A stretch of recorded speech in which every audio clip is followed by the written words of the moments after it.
Hello student, आपका एक बार फिर से स्वागत है बेटा जी मेरे साथ। और आज हम पढ़ने वाले हैं लॉस्ट स्प्रिंग चैप्टर 2 इंग्लिश का।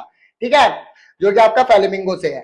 अब जैसे कि आपको पता ही है, जब मैं आपको लास्ट चैप्टर अभी मैंने जो वीडियो डाली थी द लास्ट लेसन, उस चैप्टर में भी मैंने आपको बीच बीच में क्वेश्चंस भी बताए थे और लास्ट में भी मैंने आपको कुछ इंपॉर्टेंट क्वेश्चंस बताए थे चैप्टर के। ठीक है, जो सीबीएसई में काफी बार रिपीट भी हो और वापिस आ भी सकते हैं आपके और आएंगे भी।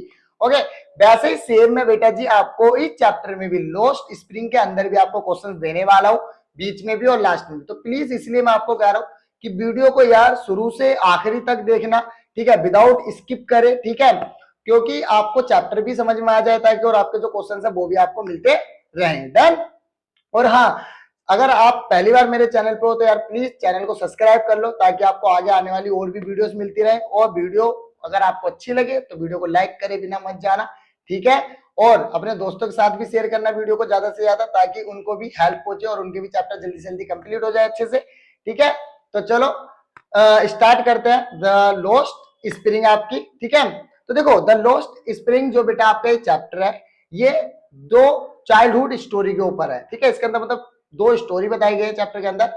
ठीक है, जो कि आपके चाइल्डहुड से रिलेटेड है। चाइल्डहुड मतलब जो बच्चे का बचपना होता है उससे रिलेटेड है, कि किस तरीके से उन बच्चों का जो बचपना था वो क्या हो गया था, खत्म हो गया था, या मान लो एक तरीके से खो गया पूरी तरह से। ठीक है, मतलब उन्होंने अपना बचपना नहीं जिया, उसी बारे में यहाँ पे बताया गया है।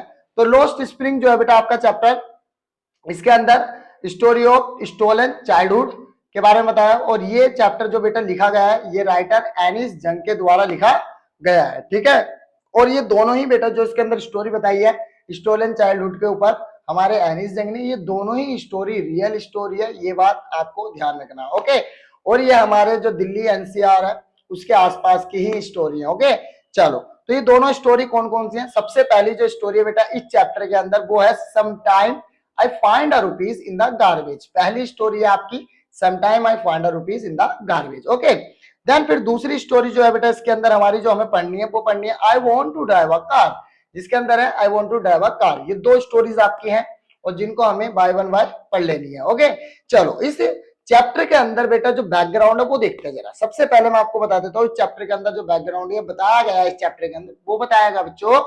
ठीक है, कि एनालाइज किया गया है चैप्टर के अंदर एक्चुअल में ग्रीडिंग ऑफ पॉवर्टी, की पॉवर्टी मतलब गरीबी कितनी ज्यादा खराब होती है और किस तरीके की होती है, किस हद तक, ठीक है, किसी के लिए बेकार हो सकती है। एंड ट्रेडिशंस बीच, और इसके अंदर कुछ ट्रेडिशंस भी बताए गए हैं जिन ट्रेडिशंस की वजह से, ठीक है, उन बच्चों की जो लाइफ थी वो एक्सप्लोटेशन में चली गई, मतलब पूरी तरह से बर्बाद हो गई। इस चैप्टर के अंदर यही दो तीन बातों के बारे में क्या करा गया, ब्रीफ में बताया गया है। ओके, चलो तो बेटा स्टार्ट करते हैं अपनी सबसे पहली स्टोरी जो है हमारी। ठीक है, some time I find a rupees in the garbage. तो देखो some time I find a rupees in the garbage story क्या है, वो बेटा कुछ इन बच्चों के बारे में, जैसे कि आप ये बच्चे देख पा रहे हो यहाँ पे। ठीक है, अब ये बच्चे आप ध्यान से देखो क्या कर रहे हैं आप, चलो मुझे कमेंट करके बताओ ये बच्चे आपको क्या करते हुए दिख रहे हैं। ठीक है, और साथ में फिर ये नीचे वाली पिक्चर्स में भी बताओ मुझे देख क्या कर रहे हैं। ओके, और आप अगर कमेंट करते हो बताना मुझे, कमेंट करके अभी बताना, कमेंट करके वीडियो देखते देखते सबसे पहले कमेंट करना कि क्या कर रहे हैं बच्चे। ठीक है, चलो स्टार्ट करते हैं बेटा जी चैप्टर को। काफी अच्छा चैप्टर है बाबू, ठीक है, काफी ज्यादा इंटरेस्टिंग भी है। देखो सबसे पहले हम बात करते हैं कि जो ऑथर है हमारी, ऑथर हमारी कौन है, एनिस जंग। ठीक है, authors come across the Sahib, author जो है साहिब के पास आती है एवरी मॉर्निंग। साहिब यहाँ पे बेटा एक मेन कैरेक्टर है सम टाइम वाली स्टोरी के अंदर। ठीक है, और उसके पास जो ऑथर है एनिस जंग, वो हमेशा रोज उनके पास जाती है सुबह सुबह में। ठीक है, और ये साहिब जो बच्चा है बेटा ये एक रैक पिकर है। ठीक है, ये कूड़ा बिनता है। क्लियर, इसके साथ और भी बच्चे हैं जो इसके साथ क्या करते हैं, इसके दोस्त यार वो भी कूड़ा बिनते हैं। ओके, तो अब ये भी बच्चे कूड़ा बिनते हैं, साहिब भी कूड़ा बिनता है और उसके साथ वाले। तो ये जो कूड़ा बिनते हैं ये ऑथर के घर के पास वाले कूड़ेदान जो होता है, मतलब जो गार्बेज हो, ये गार्बेज घर होता है, ठीक है, ये हाउस होता है, वहां पर वो क्या करता है, कूड़ा बिनते हैं। तो एनिस जंग उनको रोज देखती थी, तो एक दिन एनिस जंग क्या करती है, साहिब से जाके मिलती है और फिर वो रेगुलर उससे मिलने लग जाती है। ओके, तो वही चीज कही जा रही है यहाँ पे कि authors come across the Sahib every morning. ठीक है, अब देखो यहाँ पे Sahib left his home in Dhaka. Sahib क्या था, ढाका जो कि एक जगह है बांग्लादेश में, वहां से वो लोग आए थे लॉन्ग टाइम एगो, काफी समय पहले। ठीक है, उस जगह से वो आ गए थे। And he is the trying to sponge the world in the heaps of garbage. और वो क्या करते थे कि वो ढूंढते थे, खोजते थे गार्बेज के अंदर कुछ सोना। सोने का मतलब बेटा यहाँ पे पता क्या है, यहाँ पे सोने का मतलब है कि उनको 1-2 रुपए मिल जाए उस गार्बेज के अंदर, ठीक है, या कुछ ऐसा मिल जाए जिसको वो बेचकर या 1-2 रुपए जो भी उनको मिल जाए ताकि वो अपना घर चला सके, ठीक है, 1-2 रोटी का खा सके सुबह शाम की अपने, ठीक है। इस तरीके से मतलब यहाँ पे गोल्ड को एक्सप्लेन किया गया, मतलब गोल्ड जो है वो रुपीज से कंपेयर किया गया है गोल्ड को, ठीक है। तो गोल्ड और रुपीज जो है यहाँ पे सेम सेम है, ध्यान रखना ये बात, ओके। चलो, द ऑथर आस्क्स, ऑथर ने उनसे पूछा साहिब से कि why he does that. Author ने प्यार से पूछा कि बेटा साहिब आप ऐसा क्यों करते हो, आप इतना छोटे हो, ठीक है, आप क्यों करते हो ऐसा, कूड़ा वगैरह क्यों बीनते हो। तो साहिब थोड़ा बड़बड़ाने लगा, and he there said nothing else to do. उन्होंने बोला इसके अलावा हम कुछ भी नहीं करते या नहीं कर सकते, and there is no school. फिर उसने क्या करा, नेवर मतलब उन्होंने एकदम से पूछा ऑथर ने बच्चे से कि बेटा आप छोटे हो तो चलो आप कुछ नहीं करते, लेकिन आप स्कूल क्यों नहीं जाते, स्कूल जाया करो। अब साहिब जो होता है स्कूल जब जाने की बात होती है तो वो अपना थोड़ा सा फेस नीचे की तरफ कर लेता है और एकदम शांत हो जाता है। क्यों ऐसा इसलिए करता है वो बेटा, क्योंकि उसके आसपास एक भी स्कूल नहीं था उसके नेबरहुड में, क्योंकि और साथ में वो बहुत ज्यादा क्या था, पुअर था, एंड वर्क बेयर फुटेड, और वो काम भी जो करता था वो नंगे पैर करता था काम, ठीक है, चप्पलें भी नहीं होती थी उसके पैर में, जैसे कि आप इस बच्चे को देखो इसके पैर में बिल्कुल चप्पल भी नहीं आए। तो यही एज अ करेक्टर मान लो आप कि ये साहिब का करेक्टर है यहाँ पे, ठीक है, ये वाला जो बच्चा बीच वाला है ये साहिब का करेक्टर है, और बाकी के मान लो इसके क्या है, दोस्त यार है, ठीक है। चलो, तो यहाँ पे देखो, अच्छा चलो इसको आगे पढ़ने से पहले चैप्टर को, इस क्वेश्चन को पिक कर लेते हैं। जैसे कि ये क्वेश्चन आप पिक कर लो यहाँ से एक, जो आपको लिखा है यहाँ पे, देखो क्या है क्वेश्चन कि what does the writer mean, writer का क्या मतलब था व्हेन शी से, राइटर का क्या मतलब था बेटा कि राइटर ने जब बच्चे से कहा कि Saheb is no longer his own master, कि साहिब अपना खुद का मास्टर नहीं रहा, ठीक है। इस क्वेश्चन का आंसर आपको चैप्टर के अंदर ही मिलेगा और आगे मिलेगा, लेकिन तो अभी फिलहाल बस यहाँ से क्वेश्चन को पिक करो अपने माइंड में, ठीक है, और पिक करके रखना है इस क्वेश्चन को, ताकि जब चैप्टर हम पढ़ें और जब चैप्टर में से ये आंसर आने वाला हो तो आप मुझे कमेंट करके बताओ कि हाँ भैया हमें ये क्वेश्चन मिल गया है, ओके, इस क्वेश्चन का आंसर हमें क्या हो गया, फाइंड आउट हो गया है, ओके। चलो, तो इसको पिक करके रखना अपने माइंड के अंदर। अब हम आगे बात करते हैं बेटा कि देयर आर 10,000 अदर, ठीक है, शूज लेस रेक्टिकर लाइक अ साहिब। उनने राइटर ने बोला बेटा यहाँ पे हमें कि साहिब की तरह 10,000 और भी ऐसे, ठीक है, रेक्टिकर्स है जिनके पैरों में जूते नहीं है, क्योंकि देखो जैसे यहाँ पे बताया था ना साहिब ने कि साहिब बहुत ज्यादा गरीब था और साहिब जो काम करता था वो भी एकदम बेयर फुटेड करता, मतलब नंगे पैर करता था, ठीक है, और उसके आसपास कोई स्कूल भी नहीं था, ठीक है। तो वही चीज, तो देयर आर 10,000 ऐसी 10,000 और भी लोग हैं रेक्टिकर्स साहिब की तरह जिनके पैरों में जूते नहीं है, चप्पल नहीं है, okay, and they live in Seemapuri, और वो कहाँ रहते हैं बेटा, सीमापुरी। तो सीमापुरी की जो लोकेशन है वो कितनी ज्यादा बेकार है अब आप खुद सोचो कि वहां पे रेक्टिकर्स रहते हैं, बिल्कुल भी यहाँ पे साफ सफाई नहीं है, सैनिटेशन फैसिलिटीज नहीं है बिल्कुल भी सीमापुरी की, ठीक है। उसके बाद वहां पर एक भी स्कूल नहीं है, नो वन स्कूल, एक भी स्कूल नहीं है वहां पर। देन प्लस में वहां पर जो है लोग बागों को खाना भी सही से नहीं मिलता, ठीक है, पॉलिटिकल लीडर्स वगैरह कोई भी वहां पे आता है तो सिर्फ वो अपने वोट के लिए आते हैं, बाकी किसी चीज के लिए नहीं आते। इस तरीके से वहां पे सीमापुरी का कुछ, ठीक है, माहौल। अब देखो सीमापुरी कहां पर है बेटा, on the outer as of the Delhi, Delhi के आउटर एज पर है, मतलब मैंने बोलता ना जो हमारा दिल्ली है उसके एनसीआर के अंदर ही ये पड़ता है। चलो, in the structure of mud, और यहाँ पे जो बेटा घर वगैरह है वो किसके बने हुए हैं, गारे से बने हुए हैं, मड से बने हुए हैं, विद द रूफ टीन, और रूफ किस चीज की है, टीन की, and tarpaulin but डिवोइड and savage, यहाँ पे जो नाले वगैरह वो बिल्कुल नहीं है, ड्रेनेज एंड रनिंग वाटर, ठीक है, पानी वगैरह ऐसे बहता रहता है, कीचड़ कुचड़, मतलब अजीब तरीके से, मतलब बहुत ज्यादा गंदा है, बिल्कुल भी सैनिटेशन नहीं है सीमापुरी के अंदर जहां पे ये बच्चे रहते हैं, ठीक है, जहां पर ये बच्चे जाकर रह रहे हैं। अब आप खुद सोचो कितना गंदे इलाके में ये बच्चे रह रहे हैं और इनका चाइल्डहुड किस तरीके से बेकार हो रहा है एक कूड़ा बिनने के लिए, ठीक है, रैक्टिकर्स बन गए बच्चे बचपन में, क्लियर। जब इनको फुल मौज मस्ती करनी चाहिए थी, पढ़ना चाहिए, तो उस टाइम पे रैक्टिकर्स बन गए, ओके। तो अब आप खुद सोचो कि किस तरीके से इनका चाइल्डहुड क्या हो रहा है, स्टोल होना है, डन। चलो आगे करते हैं। They are squatter and who came from Bangladesh, और यहाँ पे वो सब लोग रहते हैं बेटा जो बांग्लादेश से, ठीक है, बैक इन 1971, जो 1971 में यहाँ पर, ठीक है, दिल्ली भागकर आ गए थे, and they had lived here and for more than 30 years without identity card और परमिट, और यहाँ पे बेटा वो करीब 30 सालों से ज्यादा से रह रहे हैं, ठीक है, और जिनके पास कोई आइडेंटिटी कार्ड नहीं है और कोई परमिट नहीं है, लेकिन फिर भी वो 30 साल से ज्यादा से यहाँ पे रह रहे हैं, ठीक है। वो सारे के सारे रैक्टिकर जो कहां से आए थे 1971 में बांग्लादेश से भागकर आए थे, लेकिन फिर भी they have right to vote. बताओ, कोई आइडेंटिटी नहीं है, कोई परमिट नहीं है यहाँ रहने का, फिर भी उन लोगों के पास वोट डालने का पूरा अधिकार है। मतलब जब इलेक्शन होते हैं तो इलेक्शन के टाइम पे पॉलिटिकल लीडर्स वहां पे जाते हैं और उनसे वोटिंग के लिए मांग करते हैं, वोट डलवा भी लेते हैं, ठीक है, पर उनके पास बाकी कोई आइडेंटिटी नहीं है, बोलो, ठीक है। तो इस तरीके से, तो with the ration card have get grain, ठीक है, उनके पास राशन कार्ड नहीं है कि जिससे उनको खाना मिले, फूड इज मोर इंपॉर्टेंट, जबकि उनके लिए बेटा सर्वाइवल ज्यादा इंपॉर्टेंट है एक आइडेंटिटी के मुकाबले। मतलब उनको राइट टू वोट दे रखा है और यहाँ पे राशन कार्ड का नहीं दे रखा, क्योंकि देखो उनको खाना चाहिए, ठीक है, उनको कोई राइट टू वोट नहीं चाहिए, ठीक है, क्योंकि उनके लिए एक आइडेंटिटी से ज्यादा क्या है, उनका सर्वाइवल इंपॉर्टेंट है। और उनका क्या, किसी का भी सर्वाइवल ही इंपॉर्टेंट होता है ना, ठीक है, तो बस वैसे ही। And wherever and they find food, वो कहाँ कहाँ खाना ढूंढते हैं, and they pitch their tents, ठीक है, अपने टेंट्स को लगाते हैं, and they become transit homes, और उनके घर जो है बेटा एक तरीके की मान लो ट्रांसिट है, बेचारे जहां मर्जी अपना घर उठाए घूमते हैं। Children grow up in them, और उन्हीं सभी हालातों में ये बच्चे क्या कर रहे थे, ग्रो कर रहे थे, मतलब पल रहे थे, ठीक है। चलो आगे बात करते हैं, become the partner in survival, और ये बच्चे बेटा छोटे छोटे बच्चे इतने इतने से, ठीक है, और ये क्या कर रहे थे, अपने पापा मम्मियों की मदद कर रहे थे सर्वाइवल करने में, मतलब जीविका कमाने में, या उसको जिंदगी को बड़े या बनाए रखने के लिए, बताओ, है ना, क्योंकि इनके माँ बापों के पास अपने खुद के कोई अच्छे काम नहीं थे।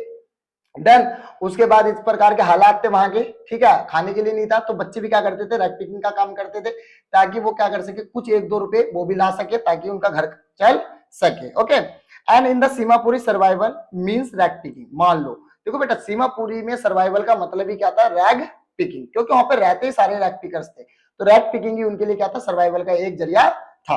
And through the years rag picking has acquired the proportion of fine art, मान लो एक तरीके से सीमापुरी के अंदर रैक पिकिंग तो फाइन आर्ट बन चुकी थी, कला बन चुकी थी। एंड गार्बेज डैम एंड इस गोल्ड, मतलब कूड़ा जो था बेटा उनके लिए गोल्ड था। अब कूड़ा उनके लिए गोल्ड था, ये क्या मतलब हुआ, ये मतलब इसलिए हुआ बेटा देखो, क्योंकि कूड़ा ही, मतलब जो वो कूड़ा बिनते थे, रैक पिकिंग करते थे, वो ही उनको क्या देता था, खाना देता था। अब भैया जिसको सर्वाइव मिल रहा है जिस चीज से, ठीक है, तो समझ लो बेटा उसके लिए वही चीज गोल्ड है, ठीक है, वही उसके लिए सोना है ना, इसलिए गार्बेज यहाँ पे क्या कहलाया, गोल्ड कहलाया। And it is their the daily bread, क्योंकि वही गार्बेज उनके लिए डेली ब्रेड था, एंड रूप था उनकी सर की, मतलब एक तरीके से मान लो वही उनके लिए खाना था, वही उनकी छत थी, ठीक, जिसके नीचे वो रहते थे, तो इसलिए गार्बेज को यहाँ पे डिनोट किया गया बेटा एज अ गोल्ड, ठीक है। चलो आगे बात करते हैं, यहाँ पे गार्बेज हैज 2 डिफरेंट मीनिंग, यहाँ पे गार्बेज का क्या है, 2 अलग अलग मीनिंग है, एक वन फॉर द चिल्ड्रन, एक मीनिंग है बच्चों के लिए, और दूसरा है अडल्ट के लिए, और दोनों पे आपको क्या करनी है, कमेंट करनी है। तो बेटा जी यहाँ पे क्या है, इन दोनों को ही कमेंट करनी है आपको, कि बच्चों के हिसाब से क्या है और अडल्ट के हिसाब से क्या है वो, और इस क्वेश्चन को भी जल्दी से आप अपने दिमाग में पिक कर लो, क्योंकि इसका आंसर भी आपको आगे मिलने वाला हो, ठीक है, थोड़ा सा तो आपको आंसर मिल चुका है यहाँ पे, ठीक है, अब थोड़ा सा आगे मिलेगा, तो क्वेश्चन को पिक करो, आंसर मिलते कमेंट करना। ओके, चलो आगे देखते हैं बेटा जी, यहाँ पे जैसे कि समटाइम फाइंड द साइब रुपीज, तो कभी कभी क्या होता था बेटा, जो साहिब था बच्चा, उसको कई बार ना कूड़े में 1-1 रुपया मिल जाया करता था, या कई बार 10 रुपीज नोट मिल जाता था, कई बार 1 रुपया मिल जाता था, तो ये कई बार एक 10 रुपए का नोट मिल जाता था गार्बेज हिप के अंदर, मतलब जो गार्बेज का ढेरा होता था उसके अंदर, ठीक है। एंड देयर इज होप, और उसको ये उम्मीद होती थी कि फाइंडिंग मोर, कि और भी मिल जाए यार 1-2 रुपये, ऐसी उम्मीद होती थी उस बच्चे को। And garbage has meaning the different from what is mean to be their parents, लेकिन गार्बेज का जो मतलब था बच्चों के लिए अलग था और पेरेंट्स के अलग था। अभी पीछे मैंने क्वेश्चन पिक कराया था, आपको याद हो तो, ठीक है, तो उसी का आंसर यहाँ पे मिलने वाला आपको। देखो यहाँ पे डिफरेंट मीनिंग क्या था, बच्चों के लिए बेटा ये जो था बंडर का एक तरीका था, बंडर मतलब एक मजे का था, एक घूमने का मौका मिलता था बच्चों को, बस वो था। जबकि वही एल्डर्स के लिए क्या था बेटा, ये सर्वाइवल का मीन था, मतलब पेरेंट्स ये मानते थे कि जो गार्बेज है वो सर्वाइवर है, ठीक है, एक तरीके से सर्वाइवल है उनके लिए, वही बच्चे क्या मानते थे, उसको वंडर मानते थे, ठीक है, मजा मानते थे एक तरीके का। तो इस तरीके से डिफरेंट मीनिंग थे, ठीक है, दोनों के लिए, बच्चों के लिए और अडल्ट के लिए। डन, तो इस क्वेश्चन का आंसर आपको मिल गया, पिक करा, डन, अब कमेंट करो, ठीक है। चलो आगे बात करते हैं, वन विंटर मॉर्निंग, एक ना ठंड की सुबह थी बेटा, author find Saheb and standing by the fenced gate of the neighbourhood club, मतलब ऑथर ने क्या करा, एक ठंड की सुबह थी, ठंड की सुबह में क्या हुआ बेटा, उनने साहिब को नोटिस करा कि साहिब क्या खड़ा, एक टेनिस क्लब के बाहर खड़ा है, ठीक है, देखो इस तरीके से ये खड़ा है, ये साहिब यहाँ पे ये रहा, ठीक है, और ये टेनिस क्लब है बेटा, ठीक है, ये पूरा का पूरा टेनिस क्लब आपका मान लो, ठीक है। इस टेनिस क्लब के बाहर खड़ा होके वो क्या कर रहा था, देख रहा था टेनिस क्लब को, ठीक है, टेनिस क्लब को क्या कर रहा था, देख रहा था वो, और he is watching 2 young man playing tennis, और इस ग्राउंड के अंदर 2 बंदे क्या कर रहे थे, टेनिस प्ले कर रहे थे, and they are dressed in white, और वो कौन से कलर के कपड़े पहन रखे थे बेटा, उन्होंने व्हाइट कलर के कपड़े। And Saheb like the game, और साहिब को क्या था, game, but he is content to watch it standing behind the fence, मतलब साहिब को गेम तो पसंद था, बट एक्चुअल में वो क्या कर रहा था, बाहर की तरफ खड़ा होकर क्या कर रहा था, उसको देख रहा था। लेकिन Sahib is bearing the discarded tennis shoes. लेकिन उन्होंने देखा कि साहिब ने क्या कर रखा था, टेनिस शूज पहन रखे थे, ठीक है, आज जूते पहन रखे थे साहिब ने टेनिस वाले, and that look strange over his discoloured shirt and short. और वो जूते बड़े अजीब लग रहे थे उसके उन कपड़ों पे, क्योंकि उसके कपड़े क्या थे, फटे चूटे से थे और अजीबोगरीब कलर के कपड़े उसने पहन रखे थे।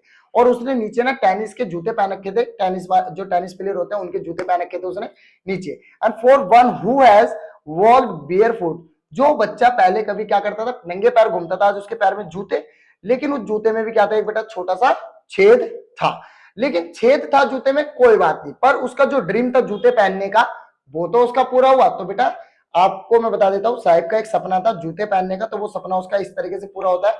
तो उसको टेनिस शूज मिल जाते हैं, वो टेनिस शूज को पहनता है, और लेकिन उसमें एक होल होता है, पर उसका सपना उससे क्या हो जाता, पूरा हो जाता। But tennis is out of his reach. अब चलो जूते तो उसको मिल गए टेनिस के, पर बेटा जी जो गेम उसको पसंद था टेनिस, ठीक है, वो उसकी रीच मतलब उसकी पहुंच से बहुत ज्यादा क्या था, दूर था, ठीक है। तो वो उसका पूरा होता या नहीं, उसका कुछ नहीं कहा जा सकता। डन।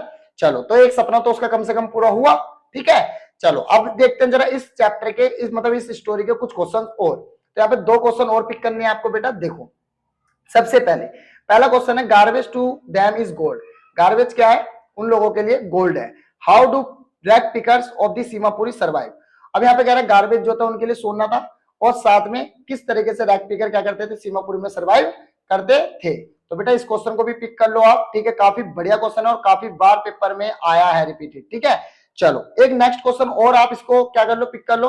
एक नेक्स्ट क्वेश्चन है बेटा कि फॉर द चिल्ड्रन, जो बच्चे थे, it is the wrap in wonder, वो उनके लिए क्या था, एक वंडर था। For the elders it mean of survival, जबकि बच्चों के लिए वंडर था और बड़ों के लिए सर्वाइवल था। तो what kind of life do the rag pickers, तो किस प्रकार की जिंदगी जीते थे सीमापुरी वाले रैक पिकर्स, उसके बारे में आपको बताना है, ठीक है। अब देखो यहाँ पे क्या हुआ, एक सपना पूरा हुआ उस बच्चे का, ठीक है, साहिब का। अब साहिब का सपना पूरा होने के बाद, ठीक है, जूते वूते मिले उसको, तो आगे चल के क्या हुआ देखो आप, उसकी जब बात हुई, ठीक है, ऑथर से, तो ऑथर ने उसको बोला, समझाया। लेकिन एक दिन ना, फिर से एक दिन ऑथर ने उसको देखा साहिब को, तो अब कर साहिब को एक मॉर्निंग में, एक सुबह में देखा कि साहिब जो है वो एक मिल्क बूथ, ठीक है, के रास्ते पे उसे दिखा, मतलब जो ऑथर थी उसको मिला। In his hand is steel container. अब क्या उसने देखा ऑथर ने कि उस बच्चे के पास क्या था, स्टील कंटेनर, ठीक है। देखो इस प्रकार से, जैसे इस बच्चे के पास स्टील कंटेनर है, इस तरीके से उसके हाथ में स्टील कंटेनर था, क्लियर। तो ऑथर उसके पास गई, ऑथर ने क्या करा, उसके पास गई, ऑथर ने उससे पूछा कि भाई ये स्टील कंटेनर किसका है ये सब। तो अब उसको पता लगा ऑथर को, उसने बोला कि he work in the tea stall, ने बोला कि मैं एक चाय की दुकान पर क्या करने लगा हूं, काम करने लगा हूं। ही इज पेड, वो चाय वाला मुझे क्या करता है, 800 रुपए देता है, और उसको 3 समय का क्या देता है, खाना देता है, मतलब सुबह दोपहर और रात का उसको खाना भी दे देता है। And Saheb is no longer his master. लेकिन अब बात ये हुई कि साहिब अपना खुद का एक मास्टर बनना चाहता था, अपना खुद का एक उसका सपना था, पर अब वो सपना पूरा नहीं कर सकता था। क्यों? क्योंकि वो किसी का क्या बन चुका था, नौकर बन चुका था, इस वजह से। And his face has lost the care free look. पहले वो क्या था बेटा, आपने देखा था वो बच्चा जब रैक पिकिंग करता था पूरा मस्ते में घूमता था, फुल मजे में घूमता था, कोई डर नहीं था उसको किसी चीज का। पर आज उसके फेस पे क्या था बेटा, केयर फ्री, मतलब एक मान लो डर था उसके फेस पे कि कहीं उससे उसका कनिस्टर ना टूट जाए जो उसके मालिक का है ना। He does not seem happy, अब वो खुश नहीं था working at the tea stall, मतलब काम करते हुए टी स्टॉल पे, पर बस वो ये कि काम कर रहा था, ठीक है, और वो बच्चा बनना चाहता था। I want to drive a car and the author and comes across the Mukesh. नहीं बेटे, थोड़ी यहाँ पे थोड़ी सी गलती हो गई, यहाँ पे ही खत्म हो गया ये चैप्टर आपका, ठीक है। ये चैप्टर यहाँ खत्म हो चुका है, पहले वाला जो था आपका समटाइम वाला, और इसके बाद ना यहाँ से ये सेकंड स्टोरी स्टार्ट हो गई है, ठीक है, जो कि अभी हमें पढ़नी है, क्लियर। तो ये थोड़ा सा मिस्टेक हो गई है, तो इसको आप यहाँ से मत करना। पहली स्टोरी कंप्लीट हो चुकी है आपकी, डन। पहली स्टोरी यहाँ टी स्टॉल पे खत्म हो गई आपकी, ठीक है। चलो तो देखते हैं, यहाँ पे एक क्वेश्चन और है बेटा जी, यहाँ पे क्वेश्चन पिक कर लो, ये यहाँ से ये वाला भी क्वेश्चन है यहाँ पे बेटा साहिब के ऊपर एक और। Why is the Sahib unhappy working at the tea stall. Tea stall पे काम कर रहा था साहिब, तो वो खुश क्यों नहीं था। मैंने जैसे कि आपको बताया, वो अपना खुद का ऑन मास्टर नहीं रहा था, खुद का वो मास्टर नहीं रह पाया, है ना, क्योंकि अब वो काम करने लगा था किसी के पास, ठीक है।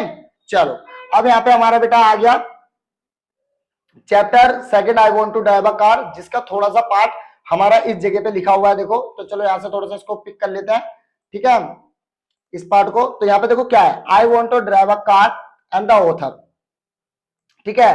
तो यहाँ पे अब ऑथर आ गया I want to drive a car वाले स्टोरी पे। उनने ऑथर यहाँ पे क्या करता है, अब ऑथर ना एक नए लड़के से मिलता है, साहिब की कहानी हो गई खत्म, साहिब से मिल लिया वो। अब ऑथर मिलती है, ठीक है, मतलब जो एनिस जंग है वो मिलते हैं एक लड़के से जिसका नाम होता है मुकेश। अब वो रहता है फिरोजाबाद में, okay, and his family in engage in the bangles making, और उसकी जो फैमिली है वो बैंगल्स मेकिंग के अंदर क्या है, इन्वॉल्व रहती है। But Mukesh insist on the being his own master, ठीक है, लेकिन जो मुकेश है वो अपना खुद का कोई मास्टर बनना नहीं चाहता, जबकि वो I will be a motor mechanic, वो क्या बनना चाहता है, motor mechanic, and I will learn to, वो क्या करना चाहता है, लर्न करना चाहता है, एंड ड्राइव अ कार, एक ड्राइव अ कार। ऐसा कौन कहता है, मुकेश कहता है ऑथर को। मतलब मुकेश अपनी फैमिली वाला काम बिल्कुल भी करना नहीं चाहता, वो अपना खुद का एक मास्टर बनना चाहता है, अपना खुद का एक काम करना चाहता है, ठीक है, एज अ मोटर मैकेनिक। चलो अब बात करते हैं बेटा फिरोजाबाद की थोड़ी सी कंडीशन के बारे में। अगर मैं बात करूं फिरोजाबाद की, तो Firozabad is a famous for its bangle, मतलब अपनी चूड़ियों के लिए फिरोजाबाद बहुत ज्यादा क्या है, फेमस जगह है। देखो आप यहाँ पे ये बच्चे यहाँ पे किस तरीके से चूड़ियां बना रहे हैं, ठीक है, और यहाँ पे देखो ये बैंगल्स है कितनी सारी, तो इन बैंगल्स के लिए बहुत ज्यादा फेमस है आपका फिरोजाबाद, ठीक है, मतलब पूरे वर्ल्ड में मान लो लगभग यहाँ से चूड़ियां जाती हैं। एंड एवरी अदर फैमिलीज, हर एक फैमिली जो थी फिरोजाबाद की लगभग मान लो मेकिंग द बैंगल्स, हर कोई किसमें बिजी थी, चूड़ियों को बनाने में। And families have spend generation working around the furnace, ये मान लो कि जो ये फैमिलीज बेटा बैंगल्स बना रही थी ना, इस सारी की सारी फैमिलीज की जनरेशन जितनी भी है वो सारी की सारी जनरेशन मान लो बैंगल्स बनाने में ही चली गई, ठीक है, फर्नेस के आगे, भट्टी के आगे बैंगल्स ही बनाती रहती थी, या फिर बेल्डिंग द गिलास, या बेल्डिंग करती थी गिलास को, या मेकिंग करती थी, ठीक है, बैंगल्स फॉर वुमेन, औरतों के लिए चूड़ियां बनाती थी, या नॉन ऑफ देम, या उनमें से कोई भी ये नहीं जानता था, it's a legally for children like a Mukesh work to be in the glass furnace with high temperature, और कोई भी ये नहीं जानता था, कोई सी भी फैमिली ये नहीं जानती थी कि फर्नेस के आगे किसी भी बच्चे से काम करवाना, ठीक है, चाइल्ड लेबर करवाना क्या होता है, इलीगल होता है। मतलब किसी भी फैमिली को ये बात नहीं पता था कि ये इलीगल है काम, पता ही नहीं था, क्योंकि वो पढ़े लिखे थे ही नहीं, बचपन से क्या करा उन्होंने, बैंगल्स ही बनाई है, ठीक है, तो उनको कोई भी लॉज वगैरह के बारे में कुछ नहीं पता था। डन, चलो, and digging the cells without the air and light, उनकी सेल्स वगैरह क्या होंगी, बिल्कुल बेकार होंगी, क्यों रीजन, एयर नहीं है वहां पे, बिल्कुल भी लाइट नहीं है, बिल्कुल अंधेरे अंधेरे में काम करना पड़ता था। And they slog their the daylight hours, पूरे पूरे दिन उनके वहां पे चले जाते थे, and lose the and brightness of their eyes, और जिस वजह से बेटा वो अपनी ब्राइटनेस को क्या कर देते थे, लूज कर दिया करते थे, मतलब उनकी आंख जो होती थी, ठीक है, वो बहुत ज्यादा जल्दी कमजोर हो जाती थी, ठीक है। And if the law is enforce, अगर लॉ को इन्फोर्स किया जाए तो it could get the Mukesh and 20,000 children out of the hot furnace, मतलब ये कहा गया बेटा, मतलब ऑथर ये कहती है कि ये इलीगल है काम, आपको पता है, अगर ये लॉ यहाँ पे लागू किया जाए तो कम से कम 20,000 ऐसे बच्चे जो मुकेश जैसे जो बैंगल्स मेकिंग में लगे हुए हैं फर्नेस के आगे, उनको बचाया जा सकता है, उनको इस जगह से बाहर निकाला जा सकता है। ओके, चलो आगे बढ़ने से पहले चैप्टर के एक और जरा क्वेश्चन पिक कर लेते हैं हम यहाँ से। तो क्वेश्चन क्या देखो बेटा, why does the author say, author ने ऐसा क्यों कहा दैट की bangles maker are caught in the vicious web, ऐसा क्यों कहा गया कि बैंगल्स मेकर जो है वो एक जाल में फंसे हुए हैं बहुत बुरे, ठीक है, तो ये क्वेश्चन ऐसे पिक करो, आंसर मिल जाएगा।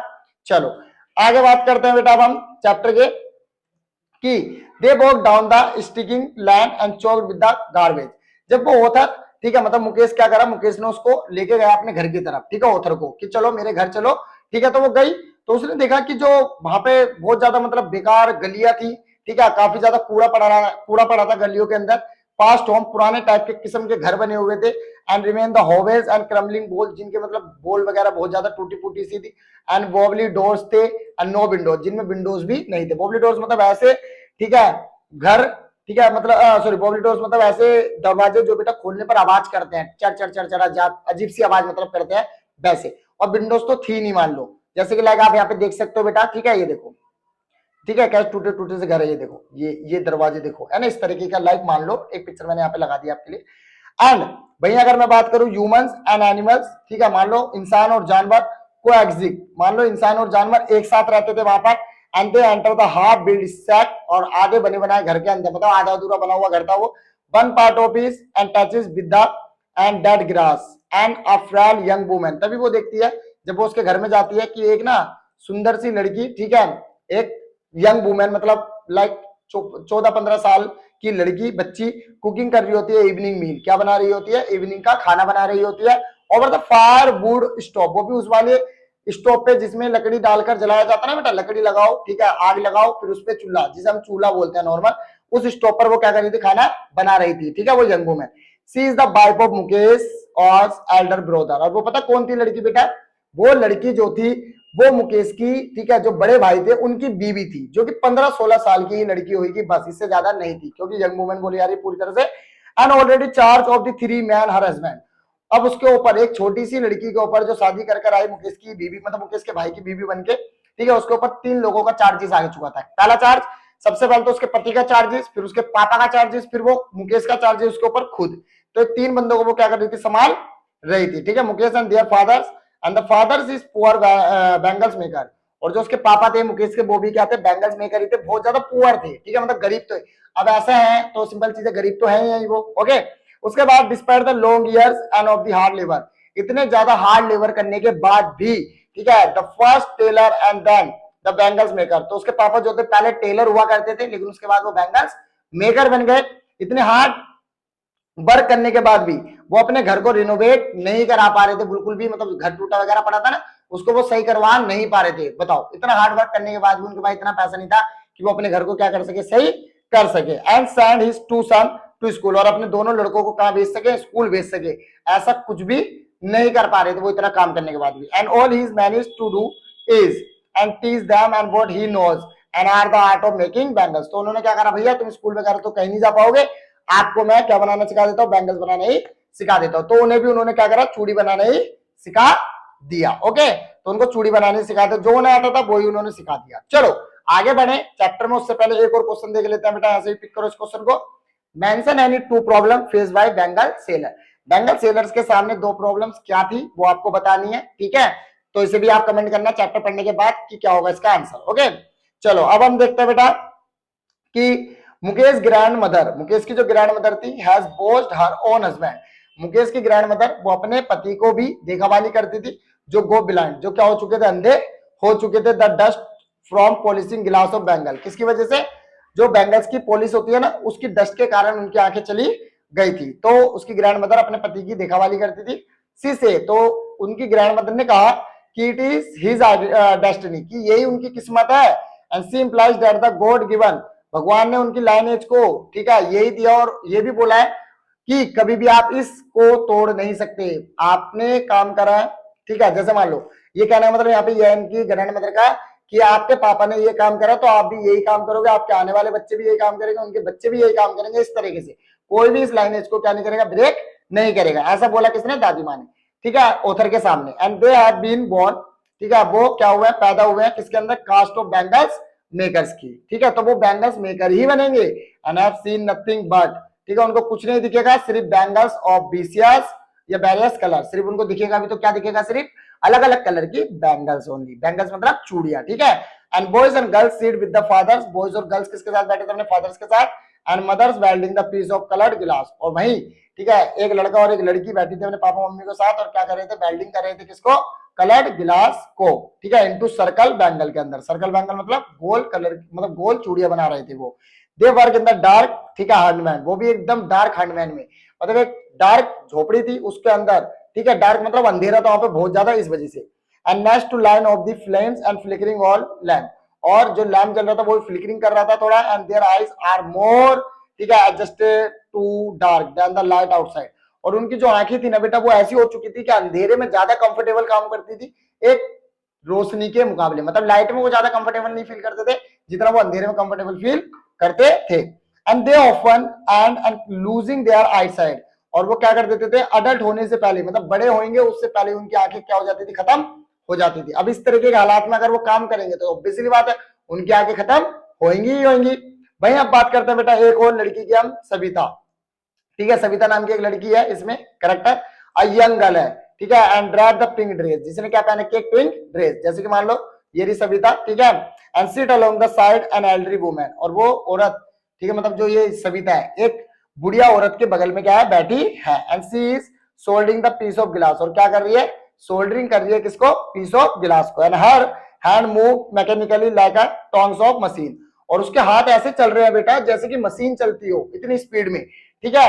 And perhaps she does not know the sensitivity and of the bangles and she helped make, ठीक है, वो नहीं जानती सेंसिटिविटी ऑफ बैंगल्स की, मतलब बैंगल्स कितनी कमजोर होती है वो नहीं पता उसे, ठीक है। बस वो क्या कर रही है? मदद कर रही है उनको बनाने में। मान लो इस तरीके से इतनी स्पीड में वो काम कर रही थी। ओल्ड वुमेन बिसाइड हर, ठीक है, उसके बगल में जो औरत बैठी थी, हैज नॉट द एंजॉय, वो भी एंजॉय नहीं करी थी, even the one full meal an entire life. उन्होंने पता क्या, जो ओल्ड वुमेन बैठी थी ना उस सविता के बगल में, यहां तक कि उस औरत ने अपनी पूरी जिंदगी में एक बार भी पेट भर के खाना नहीं एंजॉय करा था। अब आप ये देखो, and her husband is an old, ठीक है, विद द फ्लोइंग ब्रेड, उसके जो मतलब पति था वो भी एक ओल्ड था, ठीक है, फ्लोइंग ब्रेड, और वो भी कम ऐसी खाता रोटी, ही न्यूज नथिंग एक्सपेक्ट बैंगल, और उसका पति भी कुछ नहीं जानता था सिर्फ बैंगल्स बनाने के अलावा। And he has made the house for the family to live, बस उसने एक घर बनाया, ठीक है, जिसमें उसकी फैमिली रह सके, और he has the roof over his head, ठीक है, और उसी को उन्होंने क्या बोला कि ये भैया आपके सर की छत है, इसको संभालो, ऐसा। चलो बेटा, चैप्टर में आगे बढ़ने से पहले एक बार फिर से हम क्वेश्चंस को पिक कर लेते हैं।